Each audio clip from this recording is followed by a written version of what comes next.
Pemirsa, langkah pemerintah yang mengganti kebijakan PPKM darurat menjadi PPKM level 4 menimbulkan pertanyaan dari sejumlah kalangan masyarakat. Pasalnya meski mampu menekan mobilitas warga, namun langkah ini dinilai belum mampu menghentikan penambahan kasus COVID-19 di tanah air. Langkah pemerintah yang mengganti kebijakan PPKM darurat menjadi PPKM level 4 justru menimbulkan pertanyaan dari sejumlah kalangan masyarakat. Pasalnya meski mampu menekan angka mobilitas transportasi dan perkantoran, namun langkah ini dinilai belum mampu menghentikan penambahan kasus positif COVID-19 di tanah air. Bahkan berdasarkan penelitian Lembaga Survei Indonesia terkait kepercayaan publik terhadap Presiden Joko Widodo dalam menangani pandemi selama 4 bulan terakhir mengalami penurunan sebesar 13,5% dari sebanyak 56,5% menjadi 43%. Tentunya terdapat sejumlah aspek yang mempengaruhi penilaian tersebut. Pertama ialah ketidakpercayaan terhadap vaksinasi, di mana hingga saat ini hanya 63,6% warga yang bersedia divaksin, sehingga sisanya 36,4% menolak divaksinasi.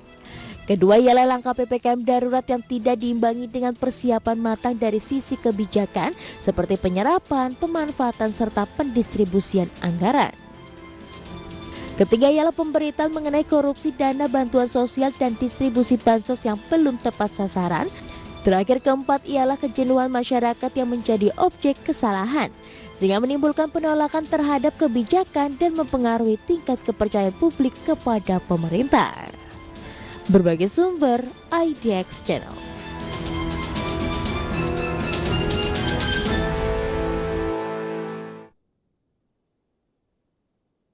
Ya, pemirsa, untuk membahas tema kita di paruh kedua di Market Review mengenai menilik urgensi kelanjutan PPKM, sudah terhubung melalui aplikasi Zoom Mbak Esther Sriastuti. Beliau adalah ekonomi Indef. Selamat pagi, Mbak Esther. Pagi, Mas. Ya, terima kasih sudah bergabung bersama kami di Market Review. Sehat selalu, Mbak Esther. Terkait dengan apa yang Anda sudah share kemarin ke redaksi dari IDX Channel mengenai analisa Anda lah, bagaimana sebetulnya urgensi dari PPKM ini dilanjutkan atau tidak. Dari hal yang Anda sudah sampaikan, sebetulnya bagaimana Anda melihat urgensi keberlanjutan PPKM ini? Kalau saya melihat sebagai ekonom ya, kita harus tetap meneruskan PPKM ini ya, lockdown gitu ya intinya. Karena apa? Karena ya bukti empiris ini sudah bisa dilihat. China pada saat itu melakukan lockdown di awal pandemi. Dari situ mungkin memang ekonominya akan turun drastis, tetapi ini hanya back a few words, a few steps, tetapi akan bisa jumping. Artinya kalau kita lockdown, maka pertumbuhan ekonomi pasti akan turun ya drastis, tetapi ini hanya sementara. Nah, kemudian nanti setelah pandemi ini berangsur-angsur kasusnya itu menurun, baik kasus kematian maupun kasus harian yang turun itu ya. Nanti perekonomian ini akan recovery ya, berangsur-angsur pulih gitu. Baik, lalu bagaimana Anda melihat efektivitas dari penerapan PPKM dibandingkan dengan pembatasan-pembatasan lainnya? Ya, sebenarnya apakah itu PSBB, apakah itu PPKM, apakah itu lockdown, itu hanya istilah ya.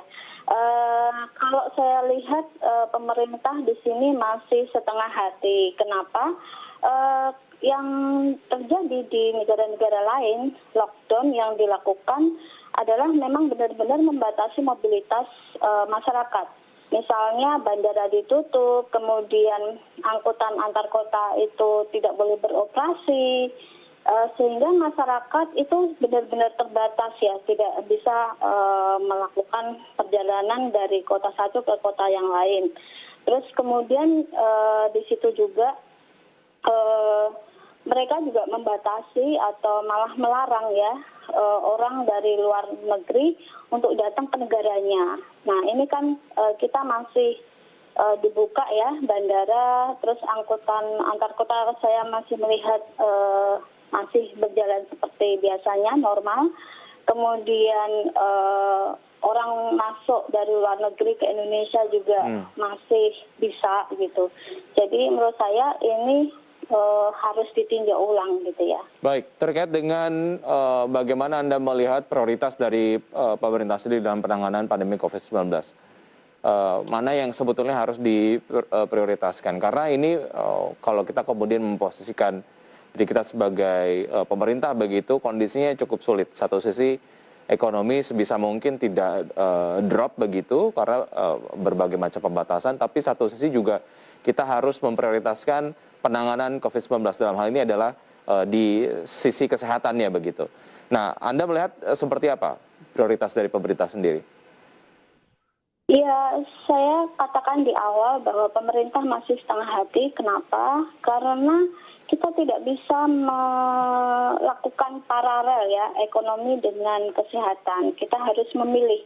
Memang ini adalah pilihan yang sulit ya. Ibarat orang sakit, kalau mau sembuh ya bed rest dulu gitu ya.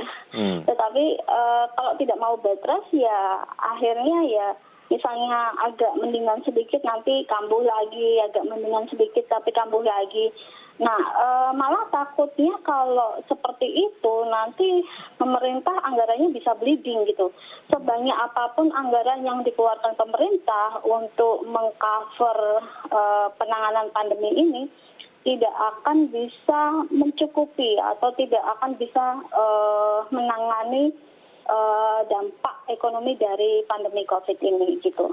Anda tadi menyampaikan mengenai penanganan pandemi COVID-19 yang terjadi di Tiongkok begitu, sempat melakukan lockdown, ekonominya turun sangat signifikan, tapi setelah penanganan pandeminya berjalan dengan baik, ada peningkatan yang sangat signifikan. Apa yang bisa dipelajari dari bagaimana Tiongkok melakukan pengendalian COVID-19 dan juga menerapkan sebuah strategi yang kayaknya memang tidak mudah tapi tetap dilakukan begitu. Seperti apa Mbak Esther? Ya, jadi pada saat awal pandemi pada tahun 2020 Januari, Wuhan itu langsung di lockdown. Jadi orang dari Wuhan tidak bisa keluar dari kota Wuhan ataupun dari luar Wuhan tidak bisa masuk ke Wuhan. Padahal kalau kita bandingkan pada saat awal pandemi terjadi di Indonesia, DKI Jakarta seharusnya di lockdown dulu ya. Tetapi pada saat itu Gubernur DKI mengajukan untuk lockdown tetapi tidak disetujui oleh pemerintah pusat. Nah itu perbedaan yang pertama.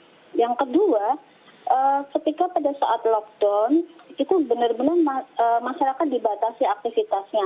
Bahkan ekstrimnya ketika masyarakat hendak keluar, mereka benar-benar tidak boleh gitu. Jadi dipaksa untuk masuk kembali ke rumah. Nah, tentunya dengan kondisi yang demikian akan sangat sulit ya bagi masyarakat untuk mencari nafkah. Nah, itu pemerintah Cina itu mengcover ya. Nah, bedanya dengan di Indonesia pada saat awal-awal pandemi itu banyak pejabat malah mengatakan atau denial ya, cenderung denial.